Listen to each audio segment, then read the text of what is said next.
ಪ್ರಿಯಾ, ನಾ ಡ್ಯೂಟಿಗೆ ಹೋಗಿ ಟೈಮ್ ಆಯಿತು. ಟಿಫನ್ ತೊಗೊಂಡು ಬಾ ಜಲ್ದಿ. ಎಷ್ಟೊತ್ತು ಮಾಡ್ದಿ ಅದು? ಹಾಂ ತಗೊಂಡು ಬನ್ನಿ ರೀ. ಹಾಂ ತಂದೆ ತಗೋರಿ. ಅರ್ಜೆಂಟ್ ಮಾಡಬೇಡ್ರಿ ತಗೋರಿ.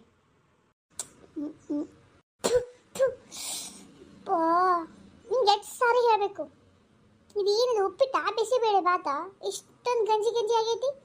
ನಿಂಗೆ ಮಾಡಕ್ಕೆ ಬರ್ತೈತೆ ಇಲ್ಲ ಹೇಳು, ಇಲ್ಲದ ಒಬ್ರು ಕೆಲಸ ನಿಂತೀನಿ, ಇಲ್ಲ ಮಾಡ್ಲಕ್ಕೆ ಬರ್ಲಿಕ್ಕೆ ಬಿಟ್ಬಿಡು. ಮುಂಜಾನೆ ನನಗೆ ಇಷ್ಟೊಂದು ಟೆನ್ಷನ್ ಕೊಡಬೇಡ. ಅಯ್ಯೋ ಏನಾಯ್ತು ರೀ? ಉಪ್ಪು ಡಬ್ಯಾಗ ಇಟ್ಟಿಯೋ ಏನೆಲ್ಲ ಇದಾವ ಸುರಿ ಬಿಟ್ಟಿಯೋ? ಅಯ್ಯೋ ಗೊತ್ತಾಗಲಿಲ್ಲ, ದಯವಿಟ್ಟು ಕ್ಷಮಿಸ್ರಿ. ಇದೊಂದ್ಸಲ ಮುಂದಿನ ಸಲ ಅದು ಹಿಂಗೆ ಆಗಂಗಿಲ್ಲ, ಕ್ಷಮಿಸ್ರಿ. ಏನಾಯ್ತು ಅಪ್ಪ? ಬಾಯ್ ಹಂಗೆ ಮಾಡಕತ್ತದಿ? ಅಕ್ಕಿ ಯಾಕಟ್ರೆ ರೇಗಾತದಿ? ಏನಾತಾವ?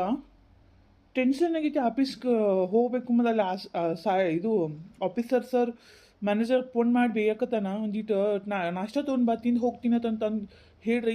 ಎಂಥ ನಾಷ್ಟ ತಂದು ಕೊಟ್ಟಾಳ ನೋಡು, ಬಾಯಾಗ ಹಾಕಕ್ಕಾಗವಲ್ತು. ಹೌದಾ? ತೊಗೊಂಡು ಬಾಯಲ್ಲಿ ನೋಡ್ತೇನೆ ನಾನು. ಹೌದಲ್ಲ, ಸ್ವಲ್ಪ ಅಡುಗೆ ಹೆಚ್ಚಾಗೈತಿ.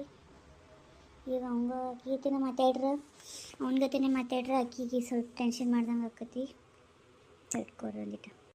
ಎಲ್ಲಿ ಉಪ್ಪಾಗೈತೆಪ್ಪ? ಸಿಟ್ನಾಗ ತಿನ್ನಾಕತ್ತದಿ. ನಿನಗೆ ಏನು ತಲೆಯಾಕೋತೈತೆ ಏನೋ, ಅದು ಉಪ್ಪಾಗಿಲ್ಲ. ಇರ್ಲಿ ಬಿಡು, ಒಂದೊಂದ್ಸಲ ಕೈ ಬಿಟ್ಟು ಕೈ ಜಾರಿ ಆಗಿರ್ತಾವ. ಎಷ್ಟು ದಿವಸ ತಲಾಕಿ ಮಾಡ್ಕೊತ ಹೋಗಕತ್ತೆ. ನಿನ್ಗೆ ಗೊತ್ತಿಲ್ಲ ಆಕೆ ಹೆಂಗೆ ಏನೋ ಅನ್ನೋದು. ಇಷ್ಟೊಂದು ಹೇಗ್ತಾರೆ ಹೆಂಡತಿ ಮೇಲೆ. ಆಕೆ ಇನ್ನೊಂದು ಮನೆ ಬಿಟ್ಟು ಬಂದಕ್ಕಿರ್ತಾಳೆ, ತಿಳ್ಕೊಬೇಕು. ಹಂಗೆ ಮಾಡಬಾರ್ದು.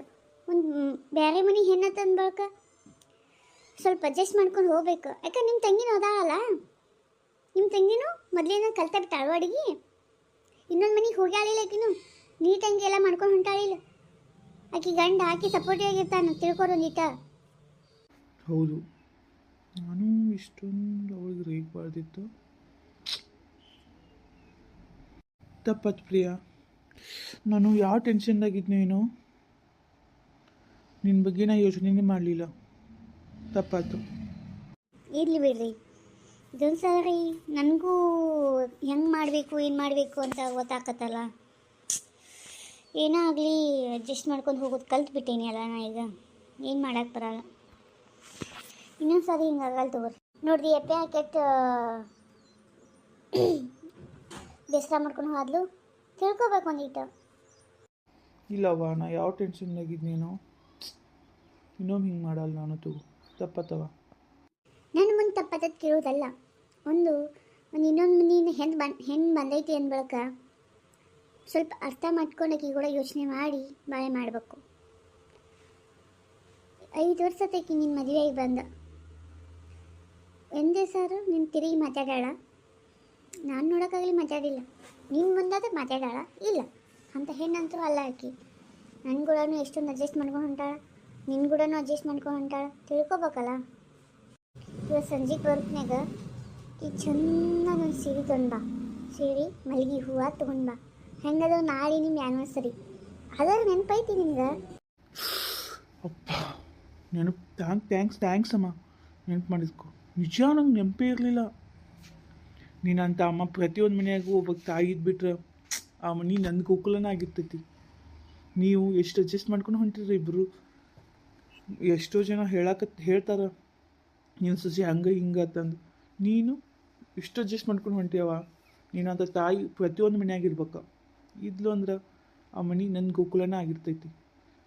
ಆ ಇದ್ದ ಮನೆಯಾಗ ಗಂಡು ಮಕ್ಕಳಿಗೆ ನೆಮ್ಮದಿ ಇರ್ತೈತಿ, ಮತ್ತು ಮನೆಯೂ ಶಾಂತವಾಗಿರ್ತೈತಿ. ಹೌದಲ್ಲ? ಹಂಗೆ ನೀನು ಆಫೀಸ್ ಟೆನ್ಷನ್ ಆಫೀಸ್ನಾಗ ಬಿಟ್ವಾ, ಮನೆ ಕೆಲಸ ಮನ್ಯಾಗ ಮಾಡು. ಆಫೀಸ್ ತನ್ನ ಮನ್ಯಾಗ ಮನೆ ತಂದಕ್ಕೆ ಆಫೀಸ್ನಾಗ ಮಾಡಿದೆ ಅಂದ್ರೆ ನಿನಗೂ ತಲೆ ವಿಷಯ ಆಗಿ ಏನು ಮಾಡಬೇಕು ಅನ್ನೋ ಗೊತ್ತಾಗಲ್ಲ. ಹಿಂಗೆ ರೇಗ್ತಿ. ಎಂದೂ ರೇಗಲ್ದವ, ಇವತ್ತಕ್ಕೆ ಮೇಲೆ ರೇಗ್ದಿ. ಕೆಟ್ಟು ಟೆನ್ಷನ್ ಮಾಡ್ಕೊಂಡು ಇದು ಬೇಜಾರು ಮಾಡ್ಕೊಂಡು ಹೋದ್ಲ ಏನೋ. ಸ್ವಲ್ಪ ತಿಳ್ಕೊಂಡು ಮಾತಾಡ್ಬೇಕು ಆಯಿತಾ? ಇನ್ನು ಹೋಗ್ತೇನೆ ಇದಕ್ಕೆ ಡ್ಯೂಟಿ ಹೋಗಿ ಬರ್ತನಾಗ ಆಕಿ ಹೂವು, ಬಳಿ ಮತ್ತು ಮಲ್ಲಿಗೆ ಹೂವು ಮತ್ತು ಒಂದು ಚಂದ ಹಸಿರು ಸೀರೆಗೆ ಯಾವ್ದು ಇಷ್ಟ ನಿನ್ಗೆ ಗೊತ್ತಿರ್ತೈತಲ್ಲ ಅಂತ ಒಂದು ಸೀರೆ ತೊಗೊಂಡು ಕೊಟ್ಟು ನಾಳೆ ಹೆಂಗದೆ ಆ್ಯನಿವರ್ಸರಿ ಇವತ್ತು ನೈಟ್ ಕೊಡು. ಖುಷಿ ಆಗ್ತಾಳೆ ಆಕಿನ. ಆತವ, ಬರ್ತೀನಿ ನಾನು. ಇದು ಒಂದು ಒಳ್ಳೆ ರೀತಿ ಕತೆ ಮಾಡೀನಿ. ಅತ್ತಿ ಸೊಸಿ ಜಗಳಾಡೋದು ಇದ್ದಿದ್ದ ಈ ರೀತಿನೇ ಇರ್ಬೋದು ಅಂತ ನನಗೆ ಗೊತ್ತೈತಿ. ಯಾಕಂದರೆ ಕೆಲವೊಬ್ರು ನೋಡಿ ನಾನು ಅತ್ತಿ ಸಬ್ಸ್ಕ್ರೈಬ್ ಮಾಡಿ, ಪ್ಲೀಸ್ ಸಪೋರ್ಟ್ ಮಾಡಿ.